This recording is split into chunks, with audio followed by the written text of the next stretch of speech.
సాతాను తంత్రాలు చెప్పినట్లున్నాను, మరొకసారి చెప్తున్నా. సాతాను తంత్రాలు, సాతాను ఆయుధాలు అనేటువంటి వాక్య భాగాన్ని అంశంగా తీసుకున్నాడంట. వాక్యం చెప్పాలని అంశంగా తీసుకొని ప్రార్థన చేస్తున్నాడు. దేవా, సాతాను తంత్రాలేంటో ప్రజలకు చెప్పాలనుకుంటున్నాను, నాకు తెలియజేయవా అని ప్రార్థన చేసుకుని అలా పడుకున్నాడట. పడుకుంటే కలలో దేవుడు వచ్చి ఈయనను ఒక చోటికి తీసుకెళ్ళాడు. ఒక చోటికి తీసుకెళ్ళాక ఆ చోట్లో సాతాను ఆయుధశాల అని రాయబడి ఉందట. ఈయన అనుకున్నాడు, అరే బాబు, సాతాను ఆయుధశాలకి దేవుడు నన్నెందుకు తీసుకొచ్చాడు, సాతాను ఆయుధాలు ఏముంటాయో చూద్దాము అనుకున్నాడట.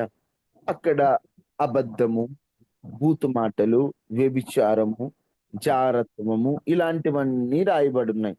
సరే, అవునా, ఇవన్నీ సాతాను ఆయుధాలు కదా, వీటిని ఉపయోగించి సాతాను మనల్ని పడేస్తాడు కదా అనుకున్నాడట. ఇంకొంచెం ముందుకు తెలిస్తే సాతాను ఎక్కువగా ఉపయోగించే ఆయుధాలు అని చెప్పేసి అని ఒకటి రాయబడిందంట. అదేంటి, సాతాను ఎక్కువగా ఉపయోగించేదా? ఎక్కువ మంది ఉన్నారా? ఏమిటా ఆయుధం అని చూస్తే నిరాశ అని ఒక ఆయుధం అట. అప్పుడు ఆ సేవకుడికి ఏం అర్థం కాలేదట. అయ్యో, అబద్ధం పాపం అని తెలుసు, బూతుమాట పాపం అని తెలుసు, దొంగతనం పాపం అని తెలుసు, నిరాశ ఇది కూడా పాపమేనా అనుకున్నాడట. వెంటనే మెలకు వచ్చింది. ప్రార్థన చేసుకుంటుంటే దేవుడు జ్ఞాపకం చేశాడంట. సాతాను కొంతమందిని పడేయటానికి, అమ్మ గుర్తు పెట్టుకోండి, వ్యభిచారం అనే ఒక బాణం వేశాడనుకో, నువ్వు పడతావా? పడవు. దొంగతనం అనే బాణం వేసావు అనుకో, నువ్వు పడతావా? అసలు నీది కానిది నువ్వు ముట్టవు కదా. అన్యాయపు సొమ్ము ఎప్పుడు నువ్వు ఎరుగవు కదా. అన్ని విషయంలో నువ్వు పర్ఫెక్ట్ పర్ఫెక్ట్ పర్ఫెక్ట్. ఇప్పుడు నిన్ను పడేయాలంటే, నిన్ను కృపదీయాలంటే, నిన్ను దేవునికి దూరం చేయాలంటే, నీ మనస్సుని పాడు చేయాలంటే, నీ జీవితంలో సంతోషం లేకుండా చేయాలంటే, సాతాను ఉపయోగించే ఆయుధం ఏదైనా ఉన్నదంటే అదే నిరాశ. నిరాశ అంటే ఇక ఇది జరగదు, ఇక ఇది అవ్వదు, ఇక ఇది నా జీవితంలో ఈ మేలు నేను చూడలేననేటువంటి ఓ ఆశలు కోల్పోయినటువంటి పరిస్థితిలోకి తీసుకెళ్తాడు. మనస్సునంతా పాడు చేసేస్తుంటాడు, భయపెడుతుంటాడు, కలవరి పెడుతుంటాడు. ఇది సాతాను ఉపయోగించే ఆయుధం. యేసు నామములో నిరాశపై మనకు విజయము కలుగును గాక. మనకున్నటువంటి ఓవర్ థింకింగ్, ఆ భయం, ఏదో తెలియని వేదన, గుండెల్లో ఏదో టెన్షన్, ఏదో ఏం జరుగుతుందో, ఏమవుతుందో, ఎలా మారుతుందో, అమ్మో, అయ్యో అనేటువంటి మన లైఫ్ లో ఉన్న ఆ ప్రతి టెన్షన్ యేసు నామములో ఎగిరిపోవును గాక. అందరూ మోకరించండి. ఎవరెవరు ఈ బాధతో బాధపడుతున్నారో, మనశ్శాంతి లేదయ్యా, సంతోషం లేదయ్యా, అయ్యా నా జీవితంలో ఎందుకు బ్రతుకుతున్నానో అర్థం కావట్లేదు, అసలు ప్రశాంతంగా పడుకోలేకపోతున్నాను, ఎవరితో ఏం షేర్ చేసుకోలేకపోతున్నాను, ఏం అర్థం కావట్లేదు, తినడానికి ఉంది తినలేకపోతున్నాను, ప్రశాంతంగా పడుకోలేకపోతున్నాను, నాకు ఏది అర్థం కావట్లేదు, ఎటు పోవాలో తెలియట్లేదు, మనశ్శాంతి అయితే లేదయ్యా, అయ్యా మనశ్శాంతి అయితే కరువైపోయిందయ్యా, గుండెల్లో భయం పెరిగిపోతుంది, కలవరం పెరిగిపోతుంది అనుకున్నవారు మోకరించి ఒక్కసారి వీటి మీద విజయాన్ని అడగండి. దేవుణ్ణి వీటి మీద విజయాన్ని అడగండి. ప్రార్థన చేయండి అందరూ. ప్రభువా, అయ్యా, మనశ్శాంతి లేదు స్వామి, మనశ్శాంతి లేదయ్యా నాయనా అంటూ అందరు అడగండి, అందరు అడగండి. పరిశుద్ధుడా, అందరూ ప్రార్థన చేయాలి, ప్రార్థన చేయాలి, ప్రార్థన చేయాలి. బలంగా ప్రార్థన చేయండి, భారంగా ప్రార్థన చేయండి, విడుదల పొందినట్లు ప్రార్థన చేయండి. వీలైన వారు మ్యూట్ లో నుండి తీసి ప్రార్థన చేయండి. Thank you Jesus, thank you Jesus, thank you Jesus. ప్రార్థన చేయాలి, ప్రార్థన చేయాలి, బలంగా, భారంగా. పరిశుద్ధుడా, గొప్ప దేవ, మా గొప్ప తండ్రి, నీకు వందనాలు నాయన. సాతాను క్రియల చేత కట్టబడిన బిడ్డలను మీ సన్నిధిలో జ్ఞాపకం చేస్తున్నాం ప్రభా. క్రియల మీద అయ్యా పట్టబడతాడని మీరు కలిగించి ప్రభా. అవును ప్రభా, అటువంటి దుష్ట తలంపులు దుష్ట అలవాట్లకు బలహీనలై ఆయన మీ సన్నిధిలోకి రాలేకనైనా సాతాను గడు గణితులు చేస్తూ ఉంటాడు ప్రభా. అటు రీతిలో నుంచి వాళ్ళకి విడుదల దయచేయండి నాయన, నీకు వందనాలు. అయ్యా మీ బిడ్డల చుట్టూ తన కాపుదల సంతలో ఉంచండి ప్రభా, మీకు స్తోత్రం నాయన. అయ్యా ఏ ఒక బిడ్డ కూడా నాయన అయ్యా సాతాను శోధనకు లొంగిపోకుండా నాయన, వాడు చూపించే పూర్తికి బలహీనలు కాకుండా నాయన అయ్యా వాళ్ళు స్థిరమైన మనసు కలిగి ప్రభా మీ అందు స్థిరమైన విశ్వాసం దయచేయండి. సాతానికి ప్రతి ఒక్క బిడ్డను బట్టి నాయన మీ సన్నిధిలో జ్ఞాపకం మనశ్శాంతి లేక చేస్తున్నాం. బాధపడుతున్నారు, వ్యభిచారమైన పూర్తిలో తను పడిపోకుండా నాయన మానసికంగా నిన్ను కలిగి ఉండే కృంగిపోతున్నారు. భాగ్యం యేసు వారి నీ నామములో ఆ చిత్తానుసారంగా మానసిక వేదన నడిపించమని నుండి బలపరచమని విడుదల కలుగును గాక, అంటే వాళ్ళ విడుదల నుంచి కలుగును నాయన గాక, సాతాను గారి నుంచి నాయన విడుదల వాళ్ళకి విడుదల కలుగును గాక, దయచేసి నీ విడుదల కలుగును చిత్తానుసారంగా గాక. బిడ్డలు వారిని బలపరిచి నీ నామానికి వేధిస్తున్నటువంటి మహిమ తెచ్చుకోమని మనశ్శాంతి లేకుండా సర్వశక్తిమంతుడా అయ్యా నీ వారి నామానికి జీవితంలో మహిమ ఆనందం ఘనత ప్రభావించుకోమని కోల్పోయేటట్లుగా చేస్తున్న ప్రతి సమస్య ఏ సునామంలో ఏ సునామంలో ఏ సునామంలో అయ్యా అయ్యా అయ్యా అయ్యా విడుదల ఇవ్వండి అయ్యా, విడుదల విడుదల ఇవ్వండి అయ్యా. విడుదల అల్లాడిపోతున్నారు అయ్యా, అయ్యా తండ్రి సంతోషం లేక బాధపడిపోతున్నారయ్యా. అయ్యా అయ్యా అయ్యా అయ్యా అయ్యా అయ్యా అయ్యా అయ్యా మీరు కృప చూపించండి అయ్యా, కృప చూపించండి అయ్యా, కనికరించండి ప్రభా. అయ్యా తండ్రి తండ్రి తండ్రి సాతాను మీరు గాడి నుంచి సహాయం నాయన విడుదల చేయండి అయ్యా, దయచేయండి. మీరు సహాయం విడుదల చేయమని దయచేయండి. నాయనా నీకు స్తోత్రాలయ్యా. మీ పిల్లలకు మీరే మీరే ఆదరించండి అయ్యా. అయ్యా అయ్యా తండ్రి నీ స్తోత్రాలు అందరి కొరకు చెల్లించుకోవాలి ప్రార్థన నాయన. చేస్తున్నాం. వాళ్ళని ఎవరైతే ప్రభా ఈ సమస్య నాయన చేత అయ్యా తండ్రి నలిగిపోతున్నారో ఆత్మీయ అయ్యా నేత్రులు తెరిచి వారిని ప్రభా నీ ఒక్కసారి మీరు సన్నిధిలో జ్ఞాపకం బలపరచమని. చేసుకోండి అయ్యా. అయ్యా ఒక్కసారి జ్ఞాపకం చేసుకోండి అయ్యా. మీ పిల్లలను ఒక్కసారి చూడండి నాయన. అయ్యా తండ్రి మనశ్శాంతినివ్వండి, సంతోషాన్ని ఇవ్వండి అయ్యా. అయ్యా మరి ముఖ్యంగా ప్రభా ఈ ప్రార్థన అవసరం చెప్పిన పద్మము కొరకు ప్రార్థన చేస్తున్నాం. కుమారుల విషయంలో, ఆరోగ్య విషయంలో, ఆర్థిక విషయంలో అమ్మ మనశ్శాంతి లేకున్నారయ్యా. అమ్మకు కూడా ధైర్యాన్ని ఇవ్వండి అయ్యా, బలాన్ని ఇవ్వండి అయ్యా, మీ కృప చూపించండి. ఇంకా ఈ ప్రార్థన అవసరతతో అయ్యా మనశ్శాంతి లేక బాధపడుతున్న వారందరికీ శాంతి, సమాధానం, సంతోషాన్ని ఇవ్వమని యేసు నామములో అడిగి వేడుకొని ఉన్నాము తండ్రి. ఆమేన్ ఆమేన్. ప్రార్థన ఆలకించినటువంటి దేవాతి దేవునికి స్వరమైతే స్తోత్రాలు చెబుదాం. స్తోత్రం స్తోత్రం స్తోత్రం స్తోత్రం స్తోత్రం స్తోత్రం స్తోత్రం. వాక్యం కొరకు ప్రార్థన. ఇక అందరూ మ్యూట్ లో పెట్టేసేయండి. మహాపరిశుద్ధుడా, మహోన్నతుడు అయిన దేవ, కృపా సత్య సంపూర్ణుడా, కృపగలిగిన రాజ్యానికి వందనాలు. ఈ తెల్లవారుజాము ఆరాధనలో మేమందరము కూడా మరలా ఈ నూతన వారములో ఈ విధంగా కూడుకోవటానికి మీరు చూపిన కృపను బట్టి వందనాలు. వాక్యములోకి వెళ్ళబోచుండగా నీ దాసును మరుగు చేసి నాతో మాతో మీరు మాట్లాడి మమ్మల్ని సరిచేయండి. నీ జ్ఞానముతో మమ్మల్ని నింపండి, నీ శక్తితో మమ్మల్ని నింపండి. అయ్యా మేము ఎలా ఉండాలో మాకన్నీ మీరు నేర్పించి మీరు సహాయము చేయమని యేసు నామములో అడిగి వేడుకొని ఉన్నాము తండ్రి. ఆమేన్ ఆమేన్. దేవునికి స్తోత్రాలు. ప్రత్యేకంగా ఈ ఉదయకాల ఆరాధనలో ఈ విధముగా పాల్గొనిన మీ అందరికీ కూడా ప్రభు అయిన యేసుక్రీస్తు నామములో నా హృదయపూర్వకమైన వందనాలమ్మా. దేవుడు మిమ్మలను దీవించి ఆశీర్వదించును గాక. ఆమేన్ ఆమేన్. కొద్ది నిమిషాలు దేవుని వాక్యాన్ని జాగ్రత్తగా మనమందరం కూడా ఆలకిద్దాం. దయచేసి ప్రతి ఒక్కరూ కూడా వాక్యంపై శ్రద్ధ నిలపండి. అమ్మా, నూతన వారములో అడుగు పెట్టాం. ఈ వారమంతా కూడా బాగా ప్రార్థన చేసుకోండి. అనుదినం బైబిల్ చదువుకోండి. దేవునిపై ఆధారపడి ముందుకు అడుగులు వేయండి. మనుషుల వైపు చూడొద్దు, ప్రభువు మీద ఆధారపడండి. లోకానికి, పాపానికి వీలైనంత దూరంగా ఉండటానికి ప్రయత్నం చేయండి. దేవుడే మనకు సాయం చేయబోతున్నాడు. ఈ పూట మీతో పంచుకోవాలనుకుంటున్న ఓ చిన్న అంశం ఏమిటంటే, ఒకటి గుర్తు పెట్టుకోండి, తల్లి, చెల్లి, తమ్ముడు, అన్న ఎంత ఎదిగినా ఒదుగుండటం మనం నేర్చుకోవాలి. ఈ రోజున మనిషి జీవితంలో మనిషి తాను ఎదిగే కొద్దీ గర్వము, అహంకారము తన జీవితంలోకి ప్రవేశించే కొద్దీ దీవెనలు, ఆశీర్వాదాలు కూడా అలాగునే మనిషి పోగొట్టుకుంటున్నాడు. దేవునికి నచ్చని పాపాలలో ముఖ్యమైనటువంటిది ఏమిటంటే గర్వము. గర్వం అనే ఓ పాపమే దేవదూతను దెయ్యంగా మార్చింది. గర్వము పడిపోవుటకు ముందుంటుంది. నిజం చెప్పాలంటే దేవుని వాక్యంలో రాయబడి ఉంటది, దేవుడు అహంకారులను ఎదురించి అని ఉంటది.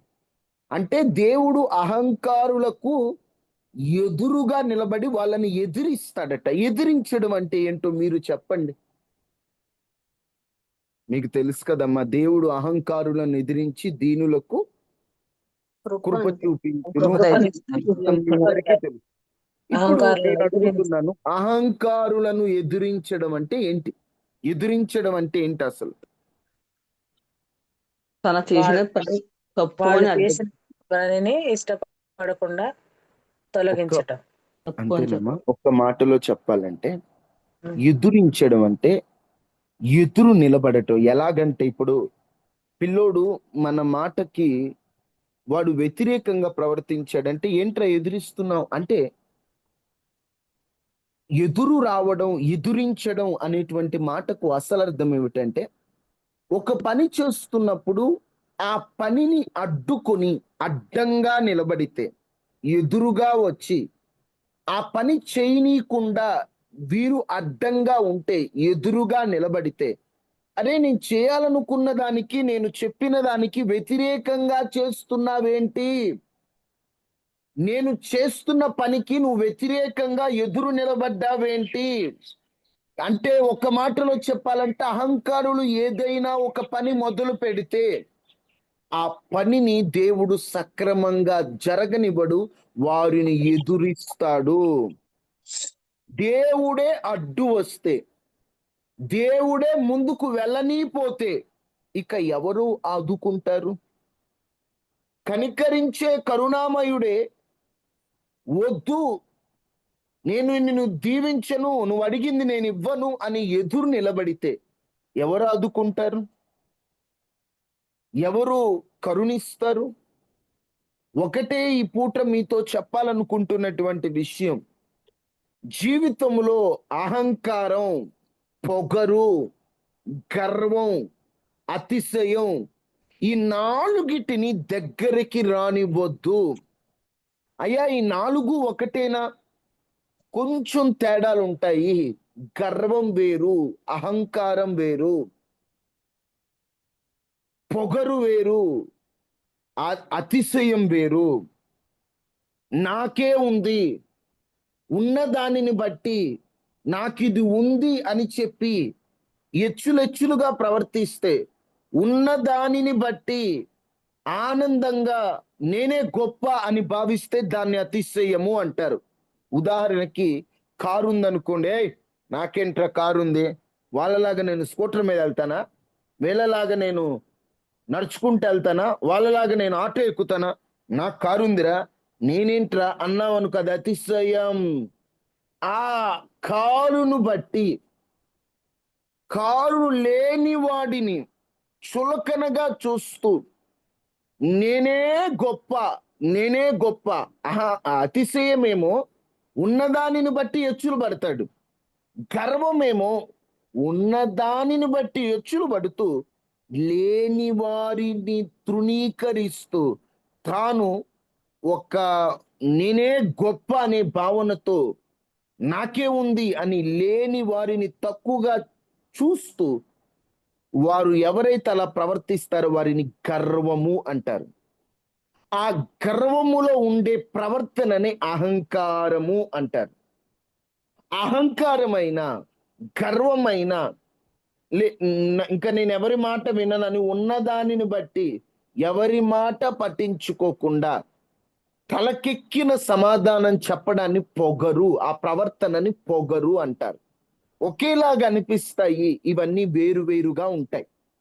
సరే, వాటి అర్థాలు వివరించడానికి ఎక్కువగా చెప్పడానికి సమయం లేదు, కానీ పొగరైన, అహంకారమైన, గర్వమైన, అతిశయమైన వీటికి ఎంత దూరంగా ఉంటే అంత ఆశీర్వాదం. లోకమేమో ఇలా ఉన్న వారిని గొప్పవారు అంటుంది, వాక్యమేమో ఇలా ఉన్న వారికి శాపం అంటుంది. గర్వపడుతూ నాకేంట్రా అని మీసం మెలేసి తొడలు కొడుతూ దేవుని దీవెన పోగొట్టుకుందామా? అయ్యా, నీ సన్నిధిలో దీనులమై, నీ సన్నిధిలో దీనంగా మేము ఉంటామయ్యా, దీనత్వం మాకు నేర్పయ్యా అని దీనులుగా బ్రతుకుదామా? ఒకసారి మీరే ఆలోచించండి. దీనులు అంటే ఒక మాటలో చెప్పాలంటే తగ్గించుకొని, వారికి ఉన్న దానిలో తృప్తి చెందుతూ తగ్గింపు స్వభావంతో నడుచుకునే వారిని దీనులు అంటారు. వాస్తవంగా చెప్పాలంటే ప్రతిదానికి తగ్గే వాళ్ళైనా, ప్రతిదానికి లోబడుతూ దీనత్వంతో ఉండే వాళ్ళైనా లోకానికి చాలా చులకన.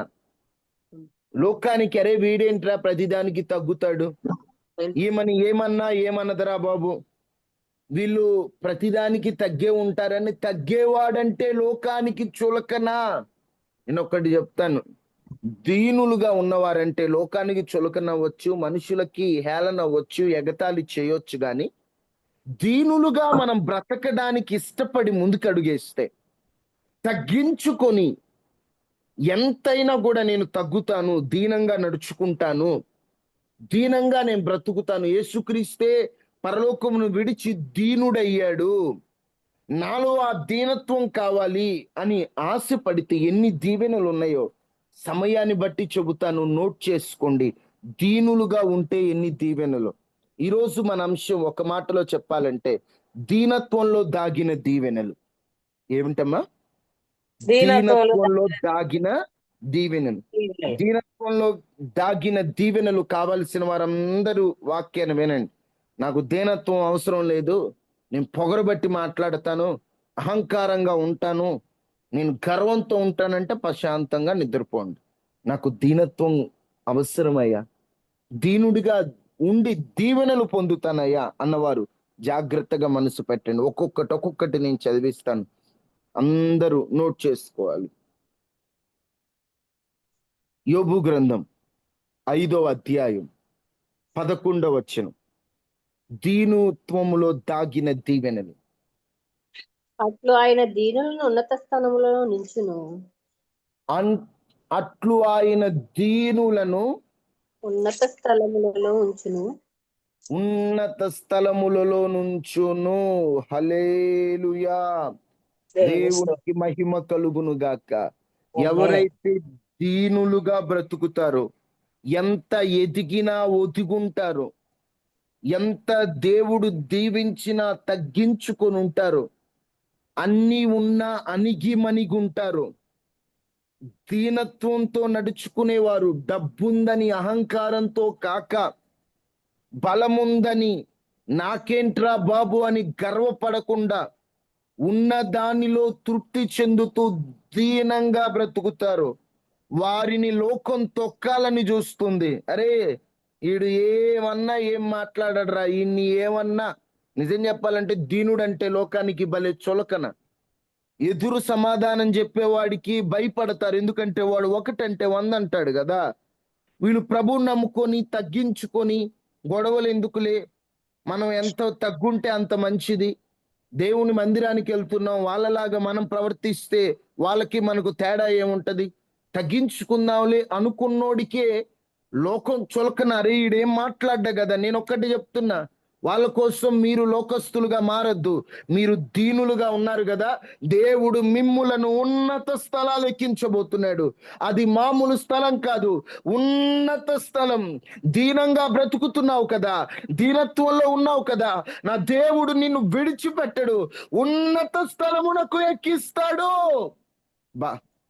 దేవుడు ఉన్నత స్థలములో ఉంచితే మనల్ని ఎవరు దించుతారండి? దేవుడు ఒక సింహాసనం ఎక్కించాడంటే ఎవరు దించుతారు? దేవుడు నిన్ను, నీ కుటుంబాన్ని ఉన్నత స్థలములో పెట్టాలంటే నువ్వు దీనురాలిగా ముందుకెళ్ళిపో.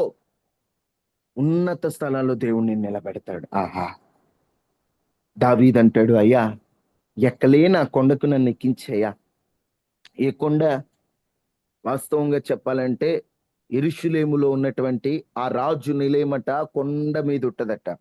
గొర్రెలు కాచుకుంటూ ఆశ, ఆ ఎక్కలేని ఆ కొండకు నేను ఎక్కాలి, ఆ సింహాసనం నేను ఎక్కాలనుకున్నాడు. దీనుడిగా ఉన్నాడు. అన్నలు నోటికొచ్చినట్లు మాట్లాడేవారు. ఒక మాటలో చెప్పాలంటే తండ్రి దగ్గర కూడా విలువ లేదు. అలాంటి దీనుడిని దేవుడు సింహాసనం ఎక్కించాడు. ఎంతగా ఆశీర్వదించాడంటే యేసుక్రీస్తు ప్రభువారే దావీదు కుమారుడిగా పిలువబడ్డాడు. అంత దీవెన దావీదు పొందుకోవడానికి కారణం దీనత్వమే. దీనులను ఉన్నత స్థలములో ప్రభు ఉంచుతాడు. మొదటి దీవెన, దీనత్వంలో దాగిన మొదటి దీవెన ఏంటి? దేవుడు దీనులను ఉన్నత స్థలంలో ఉంచుతాడు. ఎక్కడ ఉంచుతాడమ్మా? ఉన్నత స్థలములో ఉంచుతాడు. ఉన్నత స్థలములు. అందరూ గుర్తు పెట్టుకోండి. వీటిని వివరించుటకు ఎక్కువ సమయం లేదు. చాలా పాయింట్లు ఉన్నాయి. దీనత్వంలో దాగిన దీవెనలు ఏంటా అని చూస్తుంటే ఎన్నో పాయింట్లు జ్ఞాపకం వచ్చాయి. వాటిలో మొదటిది దేవుడు ఉన్నత స్థలాలలో ఉంచుతాడు. 22వ సంకీర్తన 6వ చరణం. నేను నరుడను కాను, నేను పురుగును. 26. దీనులు భోజనము చేసి తృప్తి పొందెదరు, యెహోవాను వెతుకువారు ఆయనను భోజనము చేసి తృప్తి పొందెదరు, తృప్తి పొందెదరు, యెహోవాను వెతుకువారు ఆయనను స్తుతించెదరు. యెహోవాను వెదుకువారు ఆయన్ను స్తుతించెదరు. ఈ హృదయములు తెప్పరిల్లి నిత్యము బ్రతుకును. మీ హృదయములు తెప్పరిల్లి నిత్యము బ్రతుకును. ఇక్కడ రాయబడే మాట, దీనులు భోజనం చేసి తృప్తి పొందెదరు. ఈ రోజుల్లో నిజం చెప్పాలంటే చాలా మంది భోజనం చేస్తున్నారు, తింటున్నారు, కానీ తృప్తి లేదు. ఎంత తిన్నా తృప్తి రావట్లే. చికెన్ బిర్యానీలు, మటన్ బిర్యానీలు, చేపల ఫ్రైలు తింటున్నా కూడా ఏ మాత్రం కూడా మనిషికి తృప్తి అనేది కలగట్లా. ఏమిట్రా బాబు, ఎంత తిన్నా తృప్తి ఉండదు. అసలు అన్నీ ఉన్నాయి కానీ ఏదో తెలియని ఆ దుఃఖం, ఏదో తెలియని లోటు, ఏదో తెలియని ఆ బాధ వీళ్ళని వేధిస్తూ ఉన్న వేళలో దీనులు భోజనం చేస్తే అది పచ్చడి మెతుకులైనా తృప్తిగా భోజనం చేస్తారట. తృప్తిగా భోజనం చేస్తారు. అబ్బా, ఈ దేవుని మనం పొందుకుంటే ఎంత మంచిదండి. ఈరోజు ఎంత తింటున్నా, ఏం చేస్తున్నా మనకు తృప్తి ఉండట్లేదు.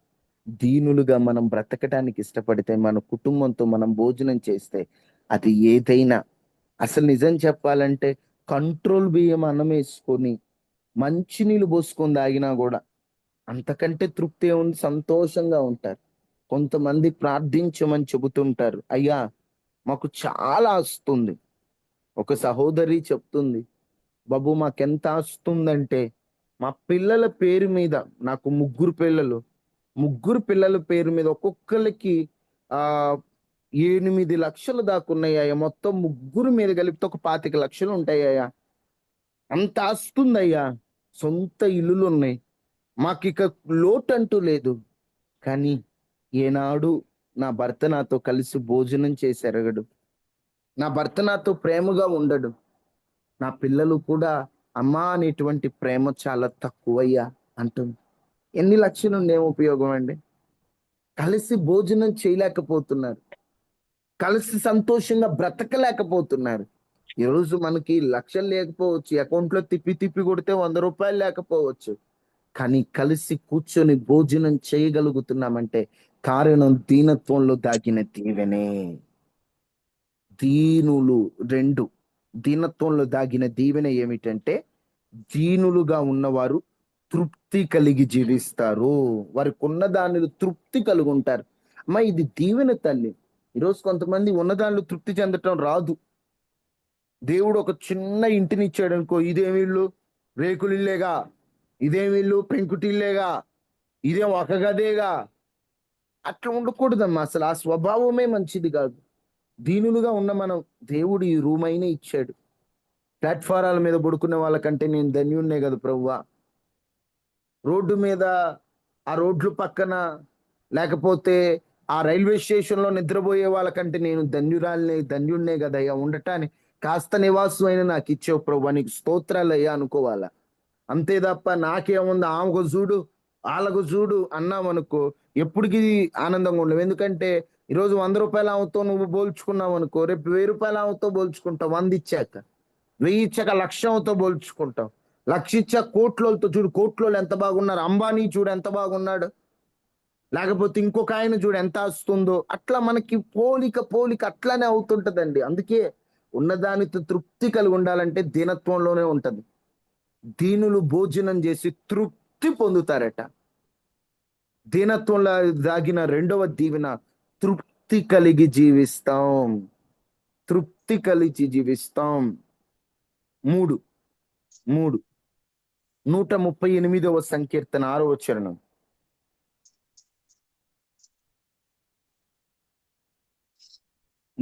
యెహోవా మహోన్నతుడైనను ఆయన దీనులను ఆయన దీనులను లక్ష్య పెట్టును. ఆయన దూరం నుండి గర్విష్ఠులను బాగుగా ఎరుగును. ఆయన దూరము నుండి గర్విష్ఠులను బాగుగా ఎరుగును. ఆయన మహోన్నతుడు, మహా ఉన్నతుడు. దీనులను లక్ష్య పెడతాడట. లక్ష్య పెట్టడం అంటే మనసు పెట్టి ప్రత్యేకమైన శ్రద్ధ తీసుకోవడం. అమ్మా, రోడ్డు మీద అందరినీ చూస్తాం, మీకు సంబంధించిన వాళ్ళు కనిపించారనుకో వెళ్ళి పలకరిస్తాం, అంతేనా? రోడ్డు మీద అందరినీ చూస్తాం, లేదా తెలిసినోడు తెలియనోడు. కానీ ఎవరిని వెళ్ళి పలకరిస్తాం? నీకు ఆల్రెడీ తెలిసిన వాళ్ళని. వాళ్ళ మీదే నీ లక్ష్యం, నీ గురిబడుద్ది. ఎందుకు? వాళ్ళు నీకు తెలిసిన వాళ్ళు కాబట్టి. ఇప్పుడు దేవుడు మనుషులందరినీ చూస్తాడు, ఖచ్చితంగా చూస్తాడు. ఆయన చూడని మనిషి అందరినీ చూస్తాడు, ఎవరేం కానీ ఎవరి మీద మనసు పెడతాడు, ఎవరి మీద గురి పెడతాడు, ఎవరి మీద ప్రత్యేక శ్రద్ధ పెడతాడు అంటే దీనులను. బా, నువ్వు దీనులుగా ఉంటే, నువ్వు దీనత్వంలో ఉంటే, ఆ దీనత్వంలో దేవుడు నీ మీద ప్రత్యేకమైన దృష్టి పెట్టి ఆయన నిన్ను గమనించబోతున్నాడు. ఈరోజు నువ్వు దీనత్వంలో ఉన్నావా? ఎవరు నిన్ను లక్ష్య పెట్టినా, ఎవరిని మీద ప్రత్యేక శ్రద్ధ తీసుకోకపోయినా దేవుడు తీసుకుంటాడు. అందుకే యెషయా 66:2 రాయబడి ఉంటది, ఎవడు దీనుడై నలిగిన హృదయము గలవాడై నా మాట విని వణుకుచుండునో వానినే నేను దృష్టించుచున్నాను. ఎవడు దీనుడై, ఈరోజు నువ్వు దీనత్వంతో, నలిగిన హృదయంతో దేవుడి మాట విని వణుకుతున్నావేమో, దేవుడు నీ మీద దృష్టి నిలపబోతున్నాడు. దేవుడు నీ మీద ప్రత్యేక శ్రద్ధ తీసుకుంటాడు. కలవరపడొద్దమ్మా, కృంగిపోవద్దమ్మా. దేవుడు నీ మీద ప్రత్యేక శ్రద్ధ తీసుకుంటే, ఆయన లక్ష్య పెడితే చూడడామ్మా, నీ పరిస్థితి ఎరుగడా. అమ్మా, దేవుడు చూడటం వేరు, నీ మీద లక్ష్య పెట్టడం వేరు. ముఖ్యమంత్రి గారు వచ్చారనుక అందరినీ చూస్తారు, కానీ సారు నా పరిస్థితి ఇదయ్యా అని నువ్వు ఆ సార్ని అడిగావనుకో, ఆయన నీ మీద దృష్టి పెట్టి నీ అవసరాన్ని ఎరిగి గొప్ప కార్యం చేస్తారు. ఒక్కోసారి ముఖ్యమంత్రి దగ్గరికి వెళ్ళి ఒక ఆయన, నా దగ్గర 1,00,000 రూపాయలు ఉన్నాయి సారు, నన్ను గణికరించవా అనగానే ఆయన ఎంతో కొంత చెక్కు రాసి ఇచ్చేస్తాడు. అదేంటి, ఇంకెవరు అప్పులు ఉన్నోళ్ళు లేరా అంటే ఉన్నారు, కానీ ఆయన దృష్టిలో ఇతను ఒక్కడే పడ్డాడు. ఈరోజు నేను అంటాను, నువ్వు ఈ దీనత్వంలో ఉంటే దేవుని దృష్టిలో నువ్వు పడతావు. దేవుడు నీ మీద లక్ష్యం ఉంచుతాడు, దేవుడు నీ మీద ప్రత్యేక శ్రద్ధ తీసుకుంటాడు, దేవుడే నీ మీద ప్రత్యేక గురి తీసుకుంటాడు. అయ్యా, నాకు బాగుందా అని పలకరించేవారు లేరు, నన్ను ఆదరించేవారు లేరు, నా ప్రక్కన నిలబడి ధైర్యం చెప్పేవారు లేరు, నేను చాలా కష్టాల్లో ఉన్నానయ్యా అని అనుకోవచ్చు. నీ మీద ఎవరు శ్రద్ధ తీసుకున్నా తీసుకోకపోయినా నువ్వు దీనత్వంతో ఉంటే దేవుడే నీ మీద శ్రద్ధ తీసుకుంటున్నాడు. దేవుడు శ్రద్ధ తీసుకుంటే ఇక దీవెనలు కొద్దివే ఉంది. దేవుడు శ్రద్ధ తీసుకుంటే ఇక మనకు భయపడాల్సిన పనిలే ఉంది. అనారోగ్యం ఉంటే ఆరోగ్యం ఇస్తాడు, ఆర్థికంగా సమస్యలు ఉంటే మార్గం తెరుస్తాడు, అన్నీ ఆయనే చూసుకుంటాడు. ఇక భయపడవలసిన పని లేదు. 3 దీనత్వంలో దాగిన దీవెన దేవుడు లక్ష్య పెడతాడు. 4 147వ సంకీర్తన 6వ చరణం త్వరగా. యెహోవా దీనులను లేవనెత్తువాడు. యెహోవా దీనులను లేవనెత్తువాడు. ఎవరైతే దీనత్వంలో నడుస్తారో, దీనంగా బ్రతుకుతారో, వారు పడి ఉంటే దేవుడు పడిపోయాడు గదా అని వదిలిపెట్టడు. దీనత్వంతో ఉన్నవాడు పడిపోతే దేవుడే లేవనెత్తుతాడట. ఆయన లేపితే ఇక పడగొట్టేవాడెవడు? ఆయన లేపితే ఇక కూల్చేవాడెవడు? అందుకే నువ్వు దీనత్వంలో ఉన్నావంటే దేవుడే నిన్ను లేవనెత్తుతాడు. దేవుడు లేవనెత్తడం అంటే ఆయన చెయ్యందించి నిన్ను లేవనెత్తుతాడు. ఈరోజు నువ్వు దీనుడిగా ఉండటం అలవాటు చేసుకో. అడుగు, ప్రభువా నాకు దీనత్వం నేర్పు. క్రీస్తు ఎలాగున ఆ దీనత్వంతో ఉన్నాడు, నేను అలా దీనత్వంతో ఉండాలని ఆశ నీలో కలగాలి. ఎంత తగ్గించుకుని యేసుక్రీస్తు ప్రభువారు పరమును వీడి భూమి మీదకు వచ్చి ఒక నార్మల్ మనిషిగా, ఓ సాధారణ వ్యక్తిగా, ఓ బీద పేద కుటుంబంలో ఆయన బ్రతికి ఓ దీనుడిగా ఆయన నడుచుకున్నాడు. ఈరోజు మనలా దీనత్వం లేకపోతే ఎలాగా? నువ్వు దీనుడిగా ఉంటే నిన్ను లేవనెత్తుతాడు ఆయన. నిన్ను పడిన స్థితిలో ఉంచడు ఆయన, కృంగిన స్థితిలో ఉంచడు ఆయన. నువ్వు ఇక పడిపోయావు, వీడింతేలే, వీడినింతే ఉంచాలనుకోడు ఆయన. దీనులను పైకి లేవనెత్తుతాడు ఆయన. నిన్ను పైకి లేవనెత్తుతాడు. నువ్వేం కృంగిపోవద్దు. దీనత్వంలో ఎంత దీవెన ఉందో చూడు. అదే నువ్వు దీనుడు కాకపోతే గర్వంగా పడిపోయావు అనుకో, దేవుడు పట్టించుకోడు. అదే నువ్వు దీనుడిగా ఉండి ప్రభువా నేనెంతటి వాడినయ్యా. అబ్రహాముకి ఎంతో ఆస్తుంది. ఆయన ఇంట్లో దాదాపు 380 మంది పనోళ్ళట. అబ్రహాముకి 380 మంది పనోళ్ళు అంటే ఎంత? కానీ ఆయన ప్రభు దగ్గరకు వచ్చి, నాయనా నేను దుమ్ముని ధూళిని, అయా మిన్నల్లి వంటి ఎంత తగ్గించుకుంటాడు. ఎంత దీనుడిగా ఉంటావు అంత దీవెన. దేవుడు అబ్రహాముని విడిచిపెట్టలా, ఎప్పటికప్పుడు లేవనెత్తుతూనే ఉన్నాడు. ఈరోజు నిన్ను కూడా అంతే. దేవుడు లేవనెత్తాలంటే నీకు ఎంత ఎదిగినా ఒదుగుంటో నేర్చుకో. ఎంత ఉన్నా దేవుడిచ్చిన దానిలో తృప్తి పడడం నేర్చుకో. ఆ దీనత్వం నీకుందంటే దేవుడే నిన్ను లేవనెత్తుతాడు. 5 సామెతలు 3:34.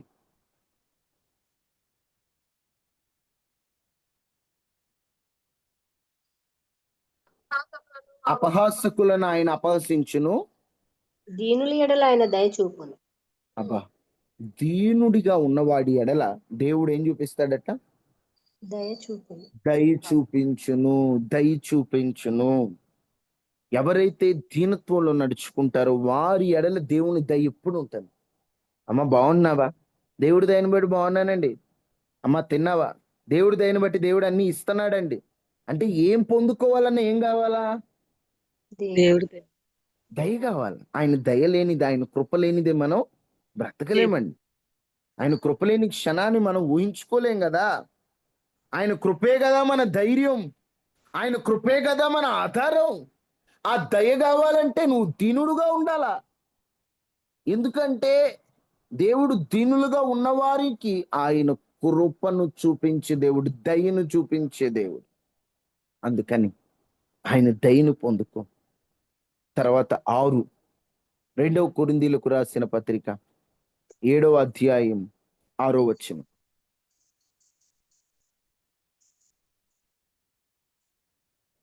2వ కొరింథీ 7వ అధ్యాయం.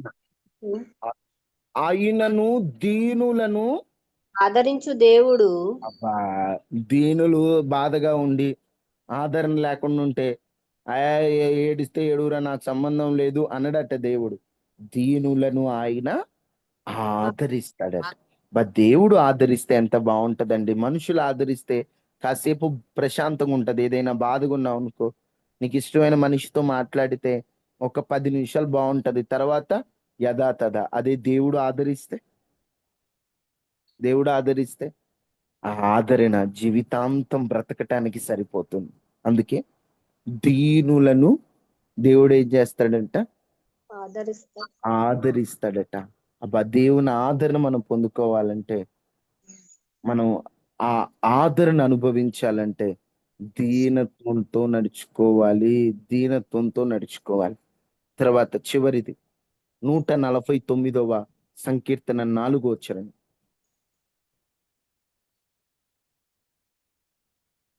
యెహోవా తన ప్రజలయందు ప్రీతి గల యెహోవా తన ప్రజలందు ప్రీతి గలవాడు, దీనులను రక్షణతో అలంకరించును. దీనులను రక్షణతో అలంకరిస్తాడట. మా రక్షణ పొందుకున్నాం ఒకటి, రక్షింపబడుతూనే ఉన్నాం ఒకటి. రక్షణలో చాలా ఉంటాయి అన్నమాట. ఇప్పుడు పౌలు గారు కొరింథీ పత్రిక రాస్తూ సిలువను గూర్చిన వార్త నశించు వారికి వెరితనము, రక్షింపబడిన మనకన్నాడా, రక్షింపబడుచున్న మనకన్నాడా? బయట మనకి ఒక్కసారి ఆ మాటను జాగ్రత్తగా చూసి చెప్పండి. రక్షింపబడిన మనక, రక్షింపబడుతున్న మనక?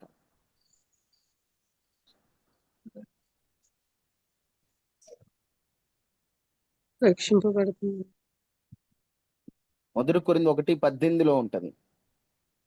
సిలువను గూర్చిన వార్త నశించుచున్న వారికి వెరితనము, కానీ రక్షింపబడుచున్న మనకు దేవుని శక్తి. రక్షింపబడుచున్నాడండి. రక్షింపబడుతున్న మీకు అంటే బాగుండేది. అంటే పౌలు గారు అప్పటి వరకు రక్షణ పొందలేదా? రక్షణలో రకాలు ఉన్నాయమ్మా. ప్రభు చిత్తం అయితే ఒకసారి మీతో చెప్తా. ఒక రక్షణ పొందాం, ఇంకో రక్షింపబడుతున్నాం. అందుకే కొన్ని మాటలు రక్షింపబడుతున్న మనకు, రక్షణ పొందుతున్న మనకు, పొందుతున్నానే ఉన్నాం. ఇప్పుడు ఎవరైతే దీనంగా ఉంటాడో వాళ్ళందరికీ దేవుడు రక్షణతో అలంకరణ. ఎవరైతే దీనంగా ఉంటారో వాళ్ళందరూ రక్షణతో అలంకరణ. దేవుడు రక్షణతో వారిని అలంకరిస్తాడట. అబ్బా, ఎంత గొప్ప విషయం అండి. దేవుడు రక్షణతో అలంకరించితే, దేవుడు రక్షణతో మనల్ని ఆయన అలంకరిస్తే ఇక మనకు బాధే ఉంది. నువ్వు పొందుకోవాల్సిన రక్షణ అంతా ఆయన నిన్ను అలంకరిస్తాడట. అంటే రెడీ చేస్తాడు రక్షణతో. నేను ఎన్ని గొప్ప విషయాలు ఉన్నాయండి. దీనితోనే ఎంత దీవెన దాగుంది. వీటిని పొందుకోవాలంటే మనం దీనులుగా ఉండాలి కదా. మీరు ఈ మాటలన్నీ గుర్తుపెట్టుకున్నారా? మొదటిగా దీనత్వంలో దాగిన దీవెన ఏమిటి?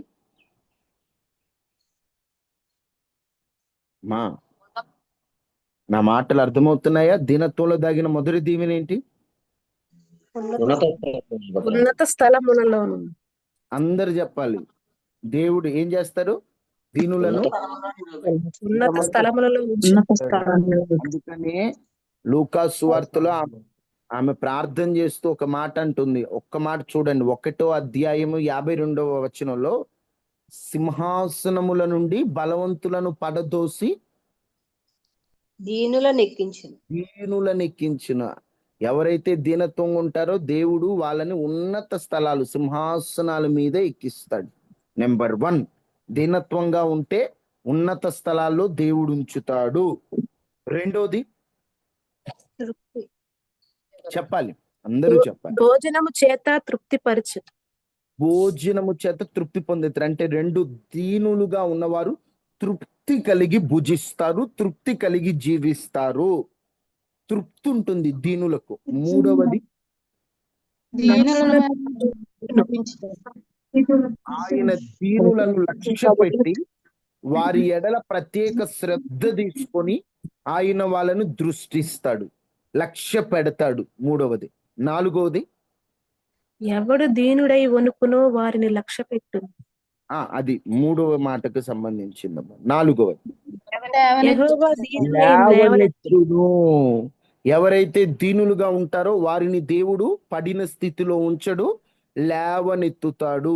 ఐదవది, దీనుల ఎడల దయ, దీనుల ఎడల ఆయన దయ చూపించేవాడు. ఆరవది, ఆయన దీనులను ఆదరించే దేవుడు. ఏడవది, ఆయన దీనులను రక్షణతో అలంకరించేవాడు. 7 దీవెనలు చెప్పాను. దీనత్వంలో దాగిన 7 దీవెనలు. ఇవన్నీ మీరు పొందుకోవాలంటే ప్రార్థన చేసుకుని, ప్రభువా నేను దీనునిగా, దీనురాలిగా సాగిపోవాలయ్యా, నాలో ఏమాత్రం గర్వం పని చేయకూడదు. అమ్మా, దీనుడిగా ఉన్నవాడు ఎప్పుడు పడిపోడు. పెద్ద తుఫాన్ వచ్చింది, గడ్డి ఉంది, పెద్ద చెట్లు ఉన్నాయి, ఏది పడిపోతాయి? ఏది కూలిపోద్ది? నేల పెద్ద మీద ఉన్న చెట్లు గడ్డ, పడిపోతాయి. ఎదిగిన చెట్ట? ఎదిగిన ఇప్పుడు చెట్లు పెద్ద చెట్లు గుర్తుపెట్టుకోండి, పడిపోతాయి. పెద్ద చెట్లు ఎప్పుడైతే పెద్ద గాలి వచ్చిందో చెట్లే పడిపోతాయి.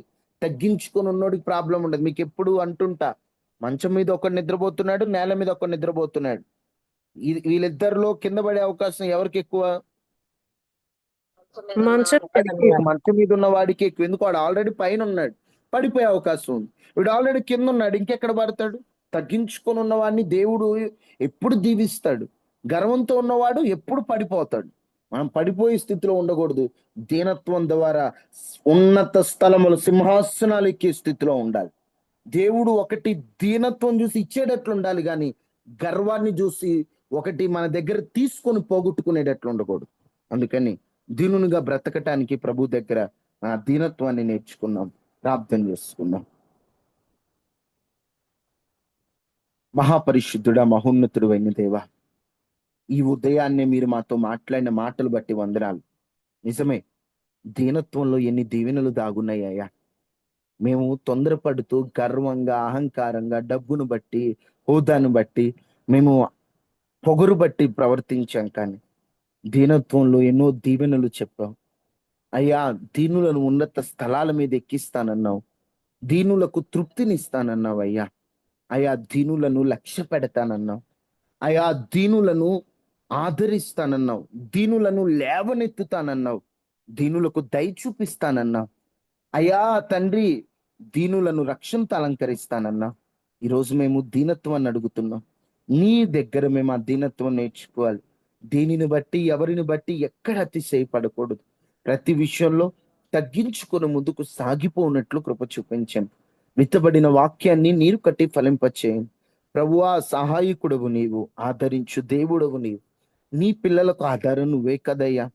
మాకు నువ్వు తప్ప ఎవరున్నారు స్వామి? నీ పిల్లలు నిన్ను ఆనుకొని ఉన్నారు, మమ్మల్ని దీవించమని. అయ్యా తండ్రి, కన్నీటితో ఉన్న వారికి కన్నీటిని తొలవండి, ఇబ్బందులు ఉన్న వారికి ఇబ్బందులు తొలగించండి, మానసికంగా కృంగిపోయిన వారికి ధైర్యాన్ని ఇవ్వండి, ఆదరణ లేని వారికి ఆదరణ ఇవ్వండి. అయ్యా, నీ పిల్లల జీవితాలు గొప్ప కార్యం చేయండి. విడిపోయిన కుటుంబాలు కట్టండి, అప్పుల నుంచి, ఊబు నుంచి విడిపించండి, ఆర్థికంగా సహాయం చేయండి. ప్రతి ఇంటి చుట్టూ కంచి వేసి వైరస్లు, అనారోగ్యాలు, ప్రమాదాలు దరిచేరకుండా కాపాడి చేయబోతున్న పనిపాటలో తోడుగా ఉండమని యేసు నామములో అడిగి వేడుకుని ఉన్నాము తండ్రి, ఆమేన్. తండ్రి అయిన దేవుని ప్రేమ, కుమారుడైన యేసుక్రీస్తు వారి కృప, పరిశుద్ధాత్మ నిన్ను సహవాసం మనకి, మన కుటుంబాలకి ఎల్లప్పుడూ ప్రభు కృప తోడేండును గాక.